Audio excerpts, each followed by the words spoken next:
tema que eu amo, paternidade. Você sabe qual é o papel do pai na criação dos filhos?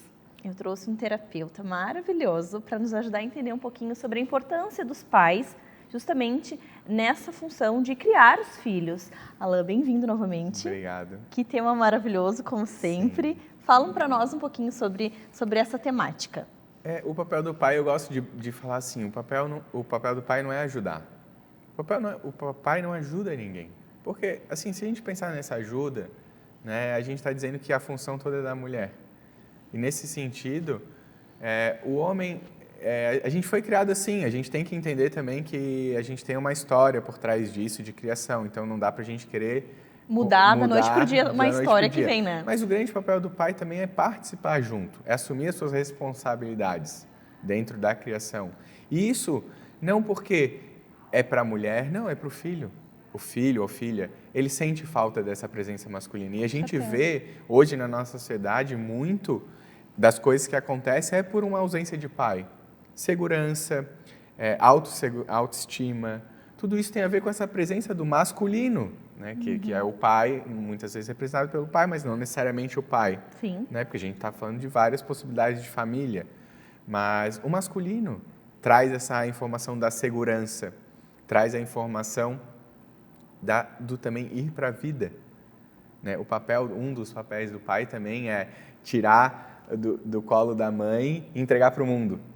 Né? O pai é o que faz assim, não, deixa ele caminhar ali, cair, tropeçar, que ele vai levantar. Meu marido costuma dizer, não vai passar do chão. Isso. E a mãe aqui, ó, ai, não quero que ela caia. Claro, mas não claro que também não é de um lugar assim displicente de deixa, não, lógico. É um deixar acompanhando. O pai tá ali, eu brinco, né, que eu tô sempre um passinho atrás olhando.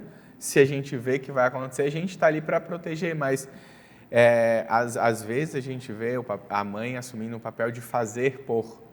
Né? E a gente fica pensando, hoje em dia, né, a gente estava até conversando um pouco antes, que a gente vê que vários pais não estão no lugar deles. Mas precisa de um movimento da mãe também. Da mãe abrir o espaço para esse pai entrar. Exatamente. Porque às vezes a gente vê uma mãe que quer fazer tudo, quer dar conta, quer pegar, quer fazer e não dá espaço para esse homem. Como é que ele vai entrar? Como é que ele vai criar esse vínculo com a criança? Sim. Se a mãe quer fazer tudo? Aí a mãe pede, não, faz o almoço, ou me alcança tal coisa, mas na hora de estar ali com o bebê, de se conectar com ela, Sim. Às vezes com medo de que vai deixar cair, não vai fazer tão bem quanto eu. Sim. Não me interessa o motivo, mas a mãe acaba afastando e criando essa barreira. Claro, e a gente tem um mito, né? Um grande mito da incapacidade masculina para criar, para cuidar de uma criança.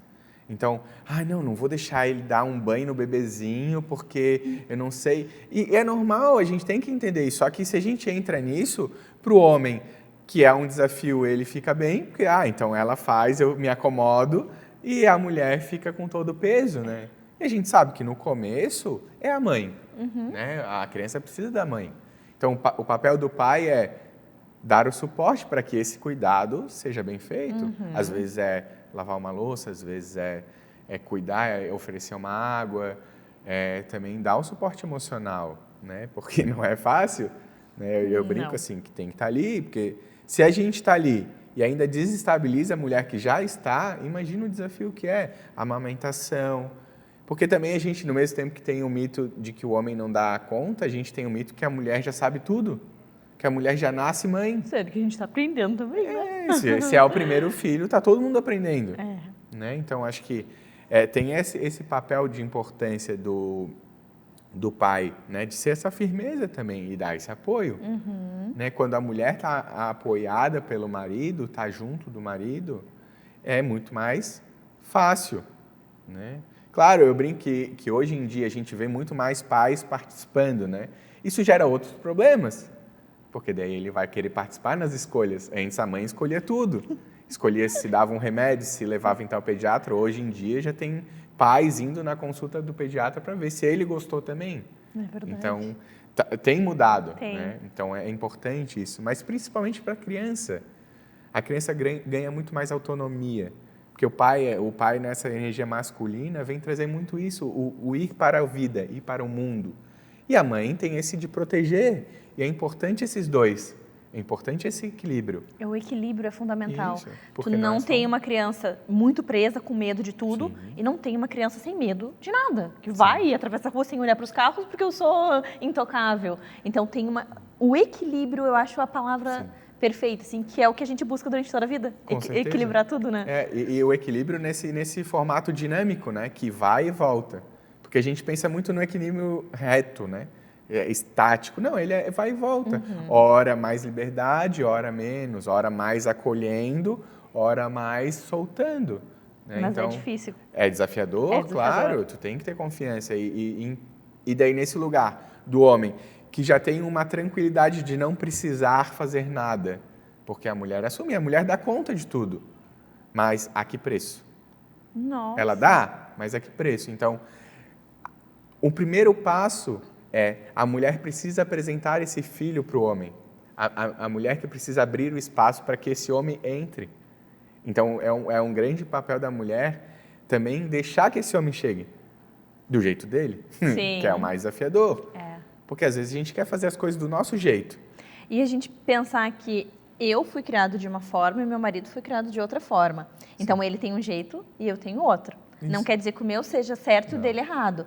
Mas aí a gente vai ter que ajustar tudo. Esse é o maior desafio. Envolve casamento e quando vem um filho, Ele triplica a só dificuldade. evidencia, né? E a gente vai para aquela estatística, né, gigantesca de até os 2 anos, um número imenso de divórcios, que é isso. E porque a gente não é mais a mesma pessoa. Depois do filho, tu não é a mesma mulher. Jamais. E eu não sou o mesmo homem. Então, esse casal que está ali também é diferente. Eles precisam se reconquistar. É importante também que esse casal tenha esse tempo para reconquistar, reconhecer, saber, né, o que mudou. Porque mudou muita coisa. As prioridades mudam. Então, nesse sentido, o pai vai trazer muito essa segurança para a criança. E a gente vê claramente quando que o pai está presente. E presente não quer dizer estar ali. Porque às vezes o pai e a mãe estão casados, mas o pai não está presente. Às vezes a mãe também não está. Exatamente. Né? Não é porque está ali que está presente. Estar presente é muito mais do que estar do lado. É um momento de estar ali. Porque às vezes eu posso estar com meu filho e estar pensando nos meus problemas, estar pensando no trabalho. A gente sabe que hoje uma das restrições também é a licença paternidade, que a gente tem 5, 20 dias às vezes. Né? Então isso muda injusto, bastante, né? Muda bastante. Claro, a mulher demanda muito mais. Mas é importante a gente saber que a gente está ali, muda. Principalmente para dar essa segurança para a mulher. Porque é muito desafiador esse processo, né? E assim, eu estou dizendo um lugar que eu nem sei. Eu sei pela experiência de ver, de acompanhar, sei porque tem a parte, né, hormonal que interfere bastante. Mas essa importância de estar dando essa segurança, esse apoio é fundamental, né? E o homem, às vezes, fica ali, às vezes até com ciúme, né? Porque uma coisa que é importante, que eu sempre falo assim nas consultas, nos atendimentos, é que o teu marido não é o pai do teu filho. Aí tu vai, não, mas é a mesma pessoa? Sim, eu sei que é a mesma pessoa. Mas a gente tem que olhar eu olho para minha esposa, só que eu não olho para a mãe do meu filho, porque a mãe do meu filho é outra relação, é outro papel. Porque às vezes eu olho para minha esposa e falo, tá, mas como é que ela está dando esse carinho para o meu filho e não dá esse carinho para mim, por exemplo? Ou vice-versa, a mulher olha para o marido, como é que ele consegue dar um carinho para o filho, para a filha e não consegue dar para mim? Não, é outra relação completamente diferente. Por isso que a gente precisa dividir essas pessoas, por mais que seja o mesmo CPF, digamos assim, né? Mas são pessoas completamente diferentes, papéis diferentes. Eu como pai sou um, eu como marido sou outro. Né? E tenho coisas também a entregar diferente. Então, é importante a gente estar conectado com isso, porque um desalinho do casal, o filho vai apontar. O filho, às vezes, vai ficar agitado, o filho, às vezes, vai ficar mais choroso, vai necessitar mais ajuda. O filho, ele nada mais é do que um grande apontador, assim, né? Ele aponta para o que está em desordem ali naquele sistema familiar. É o que mais sente, né? É isso. Que percebe, está mais cru, digamos assim, de proteções, né? Porque a gente pensa assim que nós já construímos as nossas crenças, nossas verdades, as nossas proteções ao longo de várias coisas que aconteceram na nossa vida. Eles estão ali começando. Tá ali só uma pequena experiência, né? E a partir disso também começa a gerar. Exatamente. Então, o papel também nosso, daí pais, né? Pai e mãe, também é de... Claro, a gente também tem que soltar um pouco dessa culpa, né? Ai, não, porque eu devia ter feito isso, devia... Não, eu tenho que ter a certeza que eu estou fazendo o melhor que eu posso, que é possível agora. E daí eu posso ficar tranquilo. Eu sei que eu poderia mais, não sei. Isso é racional? Eu gostaria? Gostaria. Gostaria de fazer várias coisas diferentes com meu filho? Gostaria, mas o que é possível? Né? Porque daí a gente olha para tudo com mais leveza. Às vezes até para um processo de desmame, até o processo de colocar ou não na escola, um processo de qualquer coisa, que às vezes é desafiador. Mas quando eu olho, o que é possível hoje? Eu preciso voltar para o trabalho, ou eu preciso fazer isso. Como que a gente pode fazer? Adorei. Quanta informação preciosa. Muito obrigada por dividir conosco um pouco do teu conhecimento. Se você quer aprofundar mais sobre esse assunto, manda mensagem para nós, que o Alan vai nos ajudar a entender. E até o próximo encontro. Até a próxima. Hoje eu trouxe algo muito especial para você, mamãe e papai. Um curso incrível que a nossa pedagoga montou com muito carinho, com muito conteúdo e muita informação. Um curso voltado para os pais, isso mesmo. Elô, bem-vinda novamente. Obrigada, Maria, é um prazer estar aqui. Que incrível esse curso. É bem legal. Quero fazer parte de algum grupo, quero levar para a escola da minha filha. Estou assim encantada com tanto conteúdo e eu quero dividir com os pais que nos acompanham aqui nas redes sociais o que é esse curso, o que tem, o que os pais vão aprender, né, nesse curso que você criou para os pais. Na verdade, ao longo de toda a história de estudo mesmo de educação, algumas coisas que foram me tocando, na verdade, eu percebi que seria interessante tocar também outros pais e outras famílias, né? E agora, com a formação de educadora parental, traz ainda mais conteúdo para promover estratégias mesmo de como sensibilizá-los e depois eles poderem levar isso para casa e estarem assim, transformando mais esse dia a dia, a rotina de uma forma mais leve, com reflexão, e também empoderamento das crianças, né? Então, é um curso que alcança muito as crianças, pensando no futuro deles, né? E aí, para isso, a gente precisa estar preparado como adulto, ter informação e também aprender a lidar com isso e através de práticas. Então, é muito legal por conta das práticas mesmo que estão presentes no curso. E aí, me conta assim, ele é dividido em vários dias? São vários módulos? Quanto tempo esses pais vão precisar dispor para ter a formação mesmo? Sim, nesse momento o curso está montado em 5 módulos, né? Então, eles são encontros. O mais legal é formar esse grupo, né? Que esse grupo que se encontra para conversar sobre educação, mas para receber informação, para estar fazendo algumas práticas ali, já colocando, porque tudo precisa de muito hábito, né, Mari? No começo a gente precisa realmente reformatar aquele modelo que a gente tinha como educação e aí demanda mais esforço, é estranho porque é uma mudança, então essa mudança causa um estranhamento, mas chega um tempo que a gente começa a tornar aquilo mais natural, que aí a gente consegue perceber que está já dentro da gente aquela forma de olhar para a criança, entendendo que ela é capaz, entendendo que ela consegue te responder e te dar respostas ao invés da gente sempre colocar nessas respostas. Então, é bem interessante porque no curso tem momentos que a gente olha para a gente, para a nossa criança, né, como pais, como que foi a nossa infância, quais foram as crenças que a gente criou e por que elas estão influenciando no meu maternar, no paternar, né? Então, a gente primeiro olha para dentro para depois conseguir olhar para a criança e entender os períodos de desenvolvimento da criança, que eu acho isso a riqueza assim, do curso, o que cabe em cada momento. Não dá para esperar de uma criança de 3 anos um comportamento de uma criança de 10, né? Isso é fundamental. E às vezes parece que a gente não tem essa clareza, né? Os pais ainda não têm essa clareza porque falta informação mesmo, né? Então, entender o que acontece nessa cabecinha de 0 a 3, nessa cabecinha de 3 a 6, de 6 a 12. Então, entender essas fases e como que eu posso lidar com cada momento que meus filhos estão passando agora. E aí, então, assim, tem muita riqueza, mas eu acho que o mais legal do curso é a parte prática mesmo, que é a hora que eles conseguem se colocar no lugar da criança e entender por que aquela ação que eles estão costumeiramente fazendo não está dando certo, né? Porque daí, quando a gente se coloca no lugar, a gente tem muita clareza. Que assim, não, realmente nunca vai dar certo do jeito que eu estou fazendo. Então, eu preciso fazer de um jeito diferente. E aí trazer esse conteúdo com a prática é bem legal, assim, é bem rico para as famílias. E como que esse grupo ele pode ser montado? Eu, Mariana, mãe, me interessei. Eu preciso captar pais, tenho que achar um lugar. As escolas podem entrar em contato e a escola montar. Como que ele vai ser assim estruturado? Na verdade, todas essas possibilidades elas estão em aberto, né? Hoje as escolas são o maior caminho, né? Seria através das escolas, porque elas que estão buscando oferecer isso para as famílias. Então existe tanta possibilidade, algumas escolas já está funcionando, né? De ser um curso que as escolas oferecem para os pais, mas também pode ser a escola aquele ambiente de encontro e esse curso ser os próprios pais estarem realmente desembolsando e fazendo a sua parte de montar, né?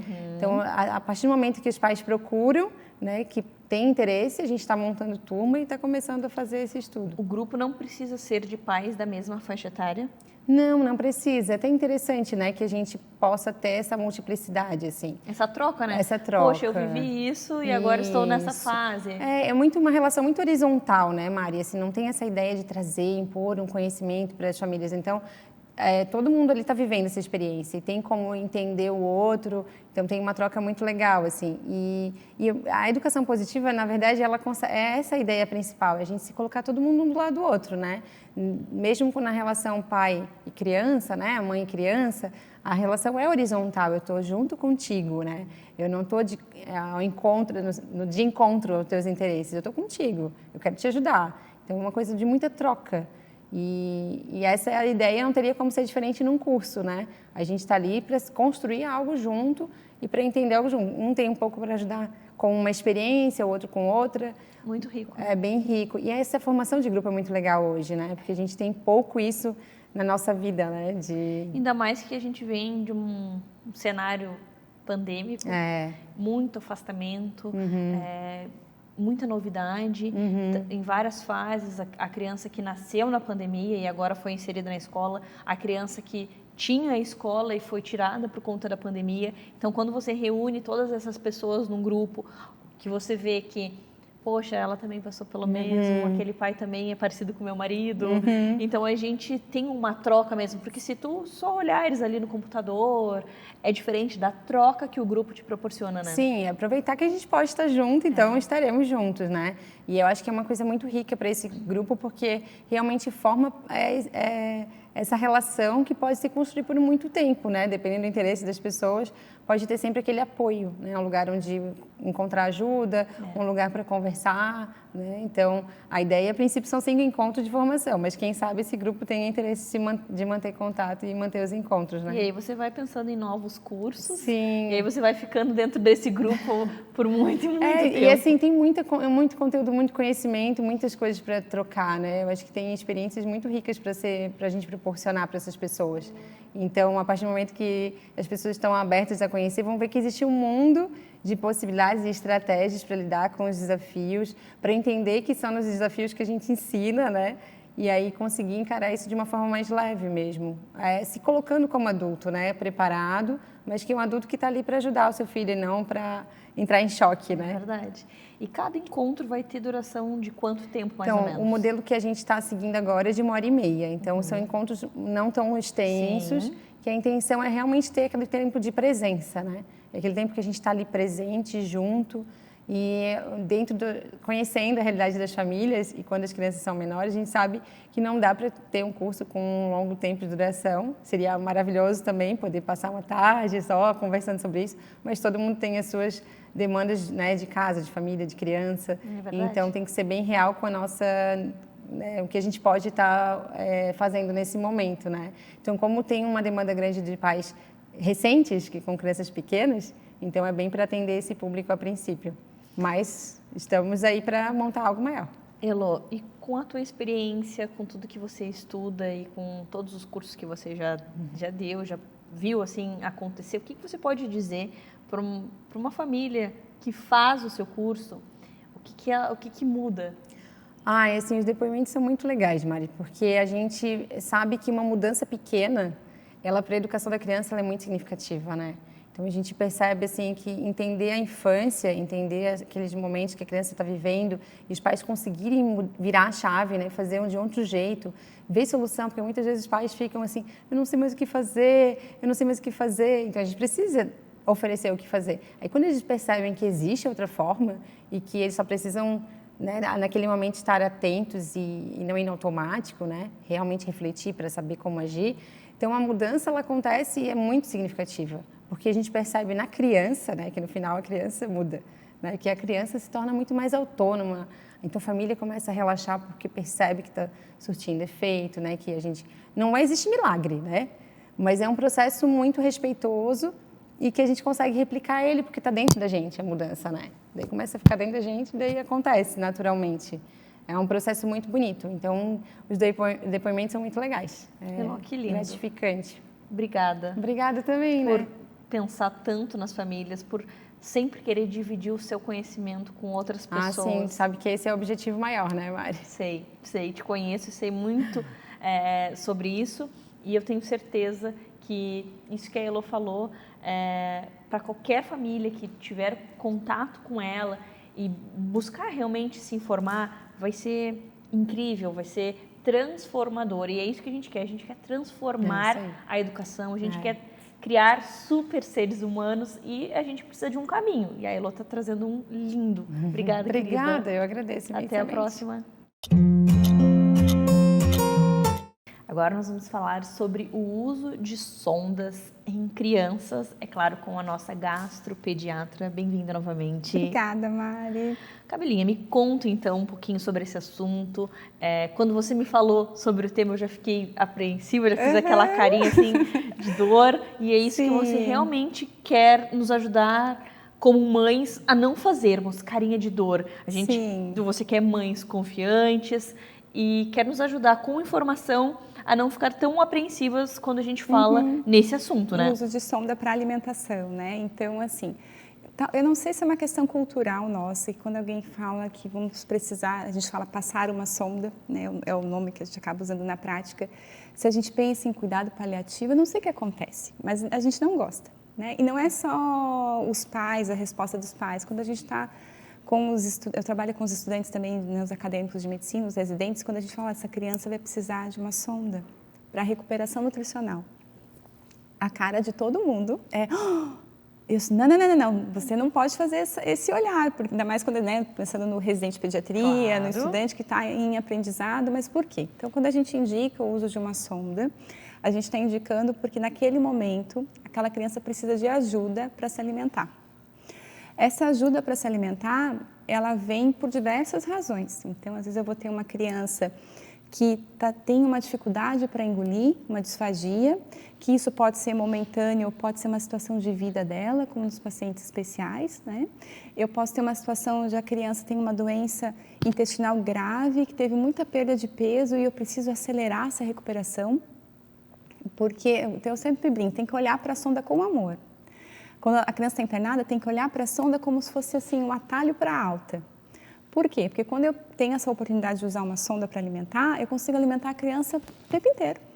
Ela pode dormir de noite que eu vou estar ali dando a comida para ela, ajudando, né, no geral, justa fórmulas, né, ajudando ela a fazer essa recuperação nutricional.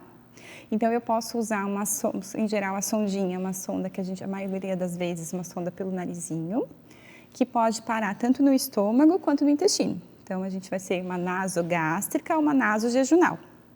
A gente vai escolher se é uma ou outra de acordo com as condições da criança. E quando eu tenho uma criança que precisa usar uma sonda por um tempo que eu acredito que vai ser maior que 8 semanas, 2 meses de sonda, é quando eu penso, poxa, essa criança talvez precise de uma via alternativa mais duradoura, que é quando entra a gastrostomia. Então, é um assunto... O que acontece? Como eu trabalho com isso e eu vejo a gente conseguir recuperar as crianças nutricionalmente, o meu olhar, eu adoro quando eu consigo alcançar esse objetivo com o uso da sonda. Imagino. É uma ferramenta de trabalho.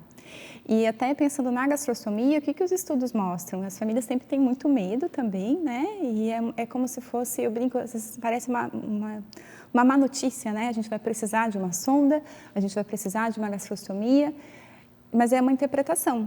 Porque se eu pensar que eu estou dando uma via alternativa para eu garantir nutrição, e se essa criança estiver bem nutrida, a chance dela ficar doente é menor, a chance dela interagir é maior, eu tenho uma criança mais saudável, eu não tenho por que fazer aquela carinha né, de notícia ruim, que notícia péssima.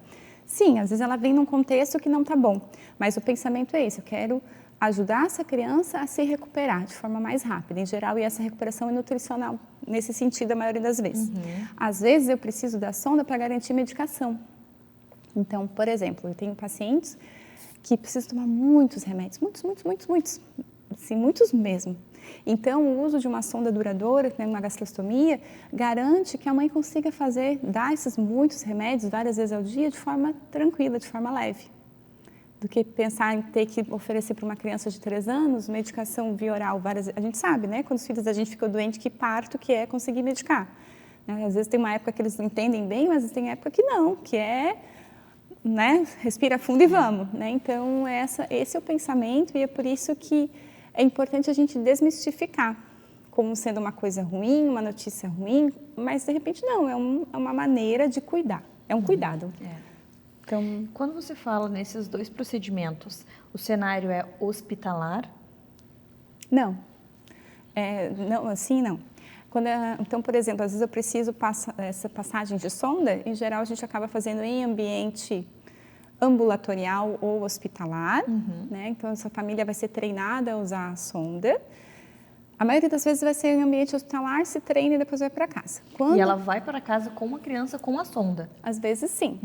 Então, às vezes vai ter criança que vai precisar só do uso durante a internação e vai ter criança, então, por exemplo, se a gente considerar assim, um paciente que teve um acometimento quando era pequenininho, né, às vezes perinatal, que tem dificuldade na deglutição, que eu preciso usar a sonda para ajudar, porque ele ainda precisa passar por todo o atendimento de fono, para desenvolver uma boa deglutição, uma deglutição segura, que não vá para o pulmão, às vezes esse bebê vai para casa com a sonda.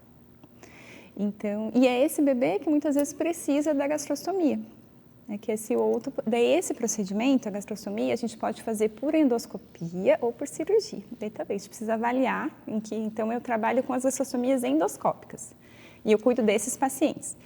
Então, esse sim é um procedimento hospitalar e a gente considera como cirúrgico. Essa criança, quando tem indicação, a gente faz em ambiente hospitalar, a criança fica internada, a gente treina essa família para poder, de fato, usar essa sonda depois em ambiente, né, domiciliar.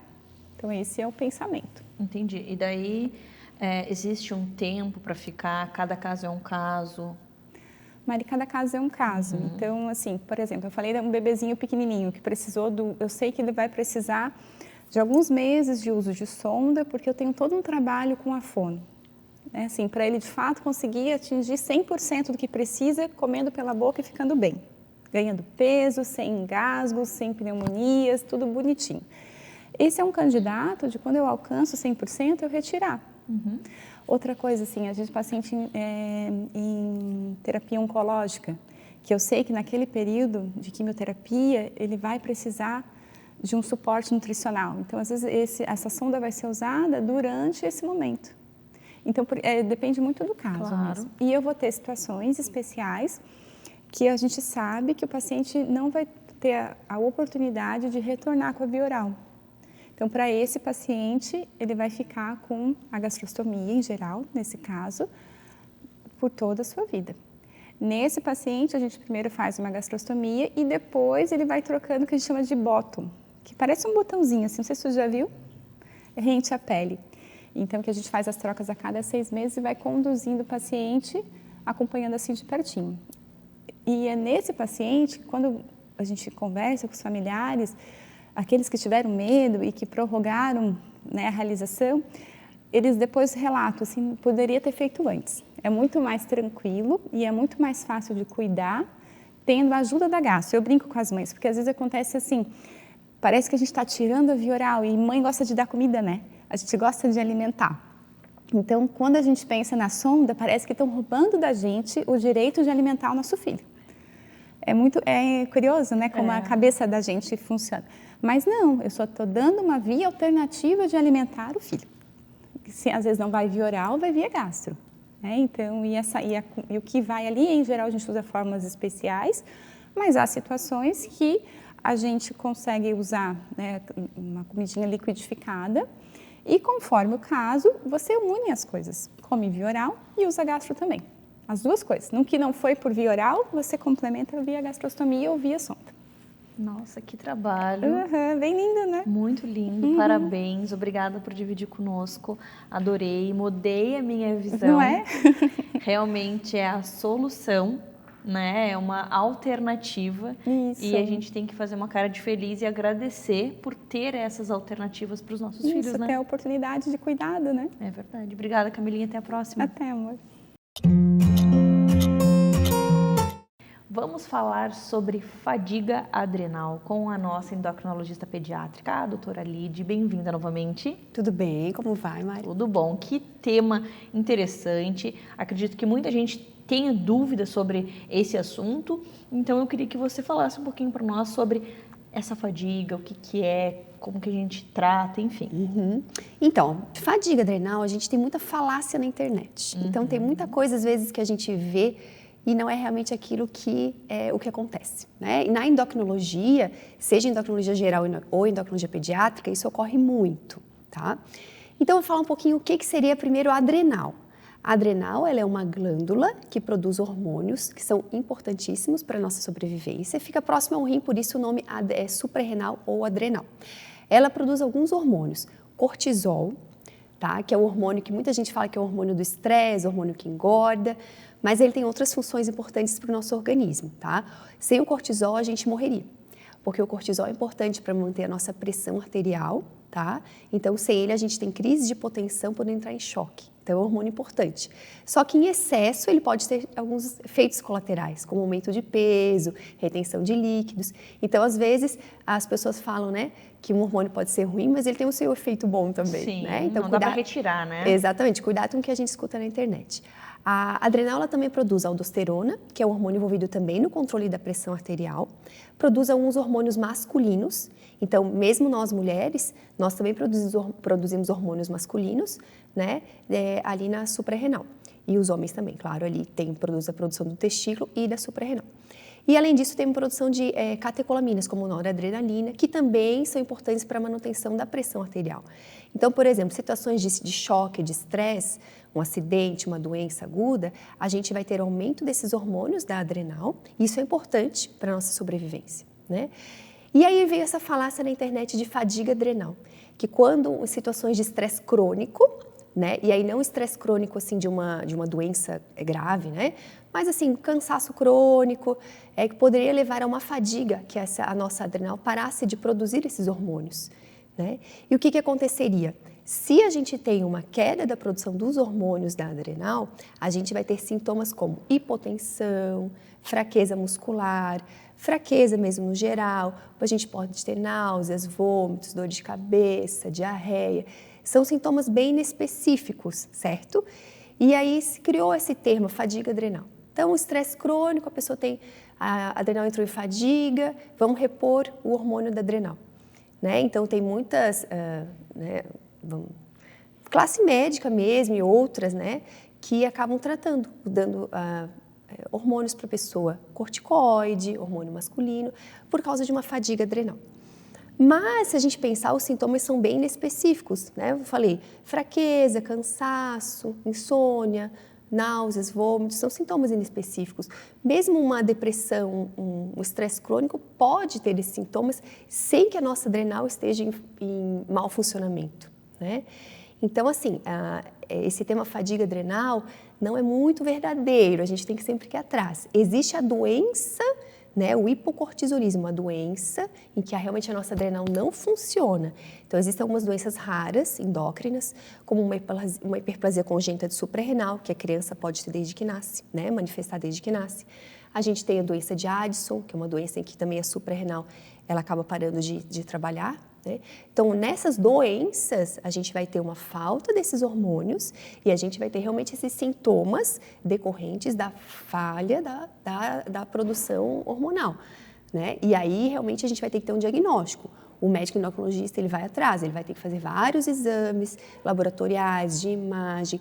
Não é apenas uma dosagem hormonal, como a gente vê muito por aí, fez uma dosagem hormonal, deu um pouco baixa, pronto, já tem um diagnóstico. Não é tão fácil, tá, gente?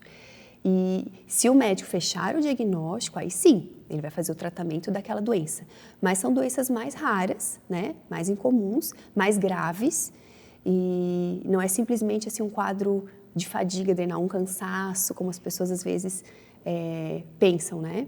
Tá, comentam. Nossa, que complicado, porque às vezes a criança está sendo medicada por algo que ela nem tem. Como você citou, os sintomas são parecidos com outros, né? Pode ser alguma outra doença, uma virose, e a pessoa está sendo medicada por algo que não é. Isso é muito comum, principalmente assim, na adolescência para a idade adulta, né? Hoje em dia a gente tem um ambiente de estresse, ansiedade, depressão, então a pessoa às vezes é sedentária, não se alimenta bem, então ela vai ter um quadro físico, né? Fraqueza, cansaço, não ganha massa muscular. E aí, às vezes, pode ir atrás, né? Alguns profissionais fazem a dosagem de um cortisol, por exemplo, né? Que é esse hormônio produzido pela adrenal, e ele está um pouco baixo. E aí já diz, não, você tem, sua adrenal está com fadiga adrenal, vamos tratar. E, na verdade, não é tão simples, né? Então, você vai ter que ter uma avaliação mais geral, mais ampla, para poder ter um diagnóstico de falência da suprarrenal, tá? Então, tem que ter muito cuidado. Adorei esse assunto, muito importante. E vem com aquilo que eu sempre falo da internet, que a gente vê muita coisa na internet, e aí as pessoas usam, eu já sei o que eu tenho, é isso, eu li na internet. Sim. Isso é muito perigoso. E os sintomas, muitas doenças, os sintomas são os mesmos, né? Várias doenças têm os mesmos sintomas. Então, se a gente for olhar, eu posso ter tudo. É verdade. Posso ter tudo.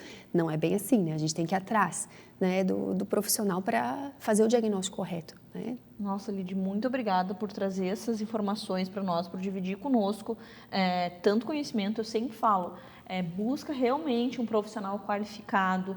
Eu sempre digo, se ficou com alguma dúvida, vai em outro, pega 2, 3, 4 diagnósticos, porque a gente está falando de saúde, e isso é muito sério, né, Lidy?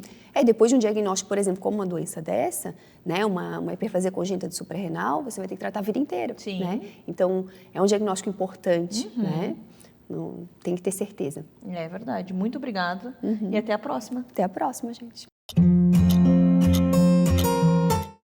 Agora nós vamos falar sobre o tratamento do câncer de mama com a nossa mastologista, a doutora Karen. Bem-vinda novamente. Olá, obrigada.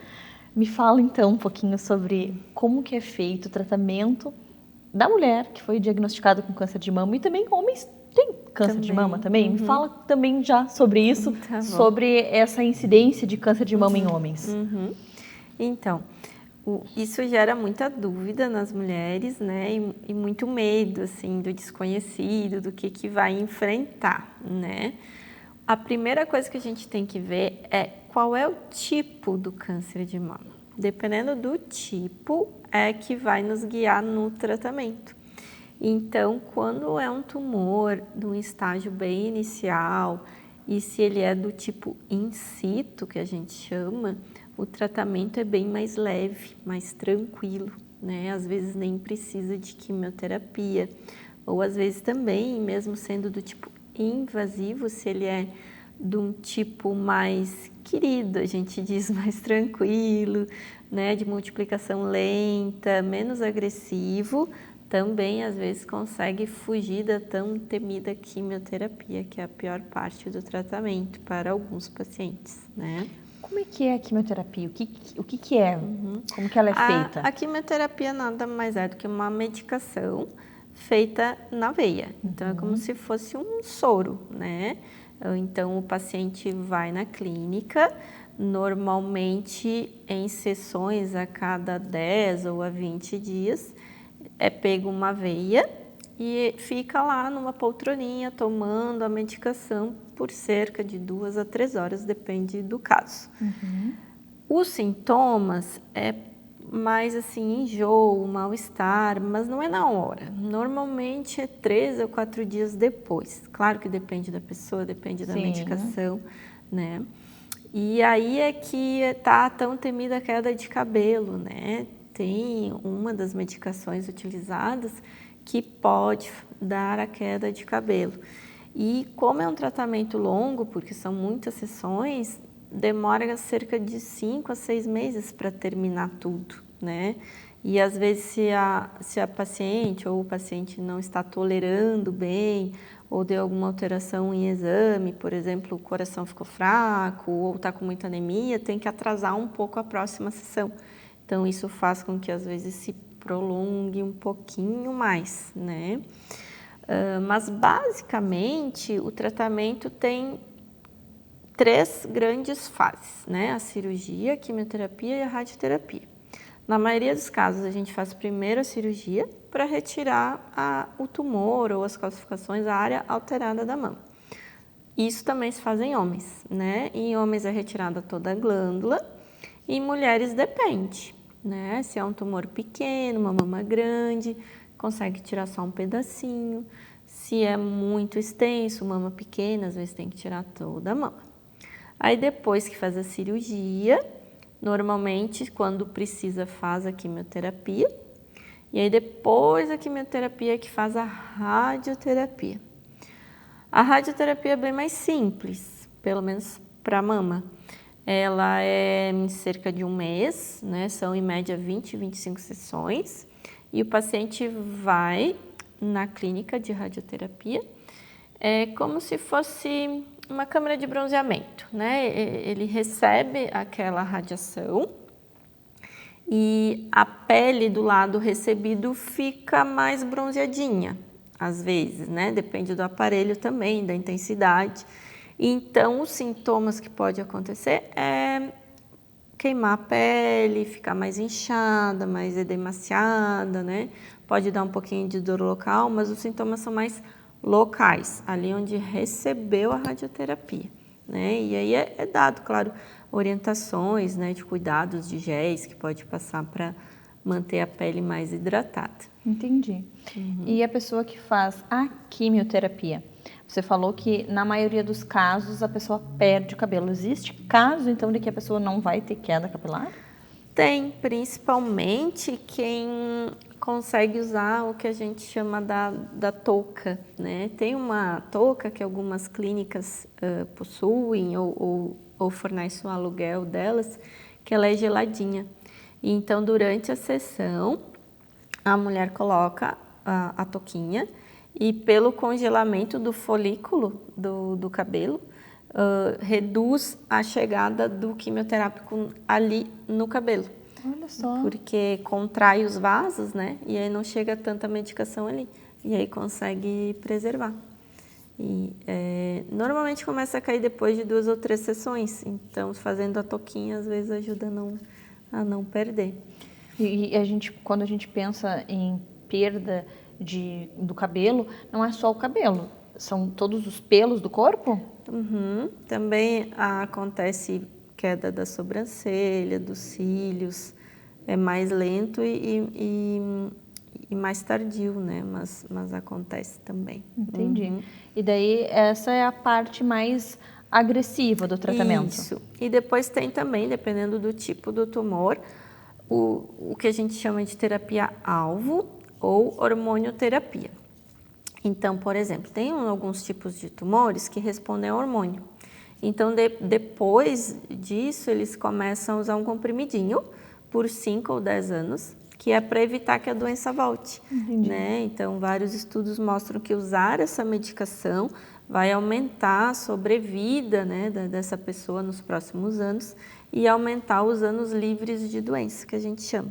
Assim como o que a gente chama de terapia-alvo. Alguns tipos específicos de câncer de mama tem medicações só para esse tipo, né? Às vezes são injetáveis, às vezes são medicamentosas, e aí pode usar também para melhorar a expectativa de vida desse paciente. E daí, quando que esse paciente tem alta, que tipo de exame é feito e de quanto em quanto tempo tem que ser reavaliado, se existe chance de voltar e se é grande essa chance? Esse risco de voltar, infelizmente, sempre tem, mesmo nos tumores mais leves e iniciais.